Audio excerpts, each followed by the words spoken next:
There's always a little more that we can do from what we are doing, when we are doing, where we are doing from. There's always a little more. But the winner is someone who takes it by doing it first. There is somebody who stood up and the masses stood up. Then there's somebody who stood on the chair and then the masses did that. What stopped us from doing that at the very first time? Are we stretching enough in everything that we have? In our potentials, in our thoughts, in our creations, in our creativities? Because ideas are currencies of the future. Are you raising only this much? Or consciously you know, मैं इतना ही उठाऊंगा, इतना ही उठा रहा हूं मैं. And which area of your life have you really stretched up? Like really stretched? This is one question I want you to ask yourself. Which is that area where you know there is a potential to stretch? And if you stretch, it changes your social equities, your wealth, your health, growth, team, and everything. And when you start working hard on yourself than the job, you add value to the marketplace. My question to you is, are you adding value to the marketplace? Or are you doing the same route over and over again? Is your upline and downline getting inspired with your very existence?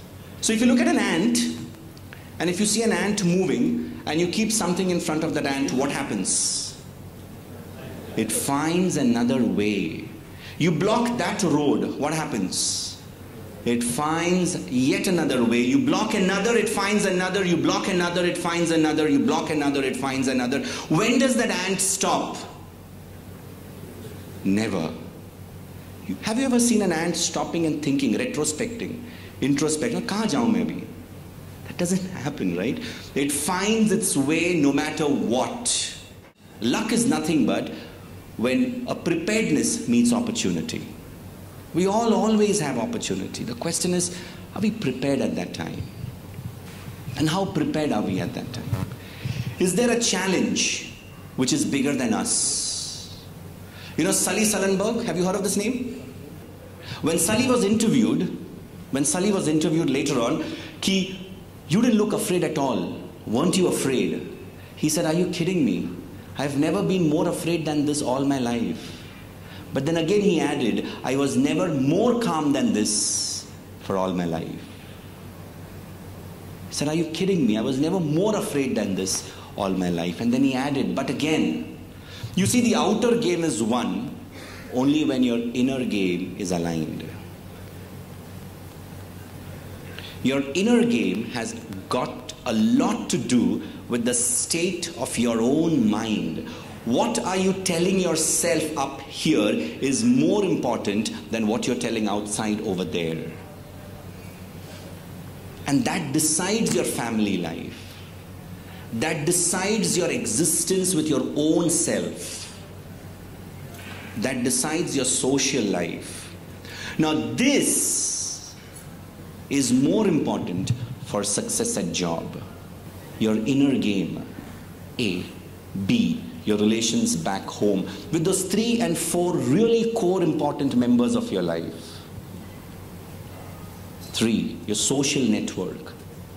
Once you sort that, this is magic, this is miracle, this is automatic. How do you convert this disaster into a miracle? How did Sully convert that disaster into a miracle? Very simple. He worked with his inner game. The pilots were calm, the crew was calm, the people were calm. You see, does that happen in most organizations? The leader is calm. He knows there is a chaos. He knows the winter is coming, and sometimes it is in the winter. Winters will come. Unless the leader is calm, the crew is calm, the people can't be calm. Because culture flows top down. You lead people, and they in turn lead clients. At the point where you stand, you are leading, you're Sully in some way. And what do you do there? How do you do there? When somebody asks you, how are you? What do you say? How are you? Great, how are you? Good, how are you? How are you? Huh? Great. Now ask yourself, when you said great, what echoed inside? Was it great inside also? Or was it great on the outside? You see, the outer game is won only when the inner game is won. When you have purpose, you will survive. When you do not have a purpose, you will be punished for that. You either enjoy the pain of discipline or you enjoy the pain of losses and regrets. What's that purpose which you're living for? What's that purpose that drives you? What's that purpose? What's that you can do at all times, even at death? And you can face death in the eyes and take it further.